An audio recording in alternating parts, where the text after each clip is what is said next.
ज्यावेळी अशी आपत्ती असते त्याही वेळी काही लोक राजकारण करतात आणि काही लोकांच्या डोक्यामध्ये तर इतका किडा गेलाय।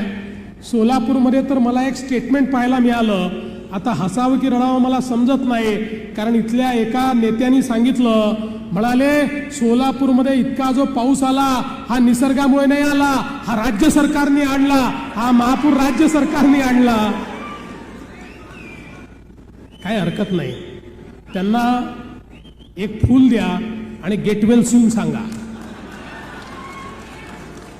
कधी कधी परिणाम होतो असा, म्हणजे मानसिक परिणाम असतो, त्यामुळे त्याचं फार काळजी करण्याचं कारण नाही। पण मी एकच गोष्ट त्यांच्यासहित सगळ्यांना सांगतो की हे सरकार कितीही आपत्ती आली तरी आपल्या शेतकऱ्यांच्या पाठीशी खंबीरपणे ठामपणे उभं राहील आणि आमच्या शेतकऱ्यांना पुन्हा उभं करण्याचं काम हे निश्चितपणे आम्ही करू, हा विश्वास या निमित्ताने मी देतो।